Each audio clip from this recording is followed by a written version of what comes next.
C'était il y a 55 ans, jour pour jour, le 22 août 1962, le général de Gaulle et son épouse échappaient à une attaque, l'attentat du Petit Clamart qui visait à les assassiner.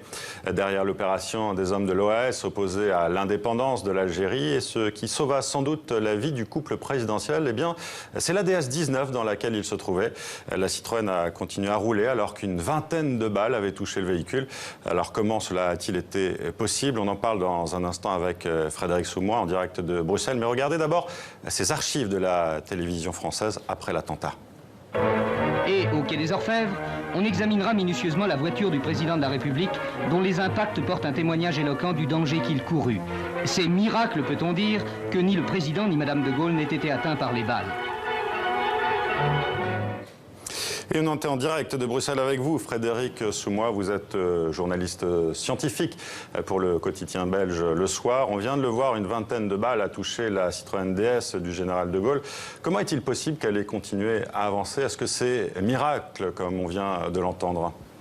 Ouais, c'est un peu un miracle de la technologie parce que quand Citroën invente la DS, il invente ce système d'hydropneumatique qui rajoute à la suspension normale des voitures de l'époque un système qui est très inspiré de l'aéronautique.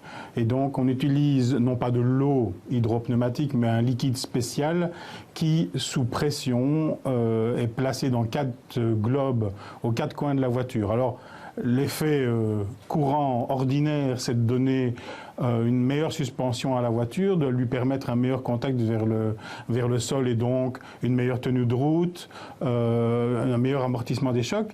Mais ça a des avantages un peu particuliers, dont ceux de pouvoir rouler avec un pneu crevé pendant un certain nombre de kilomètres à une allure théoriquement limitée. Je ne sais pas si le jour de l'attentat du Petit Clamart, l'allure fut limitée, mais cette suspension a manifestement permis au véhicule de passer. Or, le dispositif des attenteurs à la vie du général de Gaulle était complexe. Il y avait 4 véhicules et donc il fallait passer au-delà des tireurs.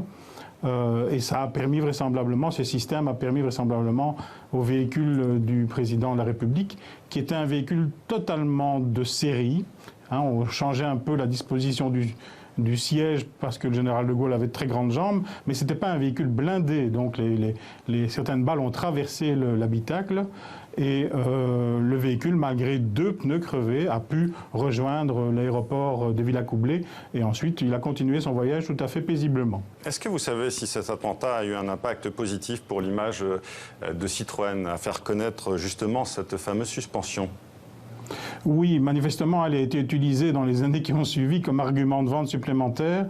Déjà, Citroën, avec la traction avant, mais avec la DS et avec d'autres véhicules, avait cette image méritée d'ailleurs d'innovatrice et de constructeur qui avait fait un peu changer la face de la voiture individuelle, avec des technologies qui venaient, je vous l'ai dit, de l'aéronautique, qui venaient d'autres domaines de la technique et qui la démarqué du reste de l'offre de la voiture.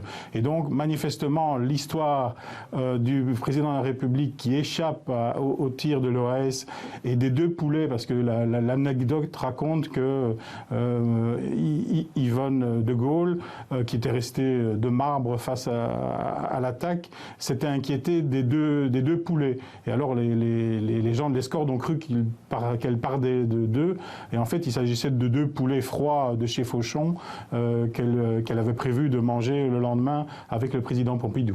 Et je crois qu'ils les ont mangés le soir même, justement. Alors aujourd'hui, Citroën arrête sa fabrication. Pour quelle raison ? Manifestement, le système coûte aujourd'hui un peu cher. C'est un petit peu la leçon un peu triste de l'automobile moderne. On a à la fois multiplié le nombre de modèles et de dérivations d'un même modèle. On fait parfois un nouveau modèle en changeant quelques petites choses sur les phares ou sur la calandre avant, sans nécessairement apporter ces innovations qui, à l'époque, marquaient certaines générations de voitures.